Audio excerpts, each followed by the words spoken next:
श्रीमद् भगवत गीता में भगवान श्री कृष्ण ने अर्जुन को अपने विश्व रूप के दर्शन कराए, विराट रूप के दर्शन कराए।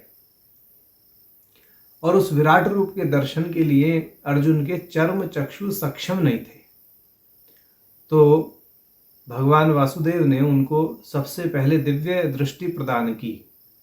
तो यह जो दिव्य दृष्टि है ना, यह दिव्य दृष्टि ही आपको परमात्मा के दर्शन कराती है, उनके विराट रूप के, विश्व रूप के दर्शन कराती है। तो सबसे महत्वपूर्ण बात यही है कि परमात्मा के दर्शन करने के लिए आपकी वह दृष्टि होनी चाहिए। ऐसा नहीं है कि आप कोई साधना कर लेंगे तो परमात्मा आपके सामने साक्षात प्रकट हो जाएंगे, भगवती आपके सामने प्रकट हो जाएंगी, भगवान विष्णु आपके सामने प्रकट हो जाएंगे या भोलेनाथ प्रकट हो जाएंगे। तो ऐसा नहीं होता है। माने प्राय लोग क्या करते हैं कि जो पुराण की कहानी आदि हैं उनको सुन करके या टेलीविज़न आदि में जो ये धारावाहिक चले उनके आधार पर अपने मन मस्तिष्क में एक ऐसी छवि बना करके बैठ गए हैं कि हम तपस्या, साधना, उपासना, मंत्र जप आदि करेंगे तो परमात्मा सामने प्रकट हो जाएंगे और हमसे कहेंगे वर मांग, और हम उनसे वर मांग लेंगे। वास्तव में तो ऐसा नहीं होता है। हम स्पष्ट बता रहे हैं। अब कोई भी तर्क कुतर्क करे तो उसका तो कोई इलाज नहीं है। वास्तव में ऐसा नहीं होता है। आप जब साधना उपासना करते हैं तो उससे आपका मन स्थिर होता है। मन में जो मलिनता है, मन में जो विक्षेप है, वह विक्षेप कटते हैं। आदमी या साधक उन विक्षेपों से ऊपर उठ जाता है या यह समझिए कि ऐसे विक्षेपों को झेलने की क्षमता उसके अंदर आ जाती है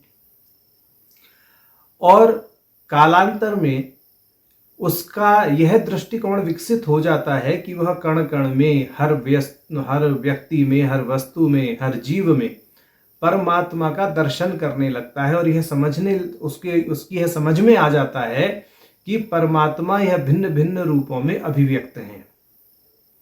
तो यही दिव्य दृष्टि है। जो दिव्य दृष्टि भगवान श्री कृष्ण ने अर्जुन को दी, वह दिव्य दृष्टि यही है कि सब रूपों में परमात्मा को देखना या परमात्मा में ही सभी रूपों को देखना।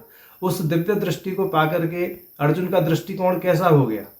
उसने समस्त भूतों को परमात्मा के अंदर ही देखा न? उसको उनके अतिरिक्त, तो परमात्मा के अतिरिक्त तो कुछ दिखाई ही नहीं दे रहा था। उससे तो समष्टि भूत जो ईश्वर हैं वह दिखाई दिए।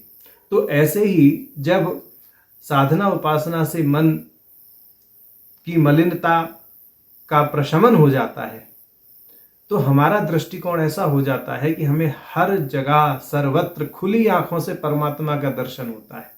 जगत अपनी जगह ही रहेगा, ठीक, माया अपनी जगह ही रहेगी, परंतु वह बाधित हो जाएगी।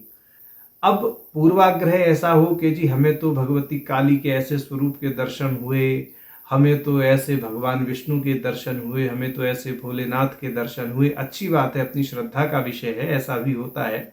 जब तक पूर्ण आपके अंदर माने यह समझ विकसित ना हो जाए कि वास्तव में जो परमात्मा है वह विश्व रूप ही है, ठीक है, और विश्वोत्तीर्ण जो उनका स्वरूप है, वह विश्वोत्तीर्ण स्वरूप जो है वह निर्गुण चैतन्य मात्र है। तो जब तक यह चीज समझ में ना आए तब तक तो जो भी दर्शन हो रहा है उसका आनंद लेते रहिए, परंतु खुली आंखों से जो समाधि लगेगी वह समाधि तो ऐसी ही लगेगी कि कण कण में परमात्मा का ही दर्शन होगा।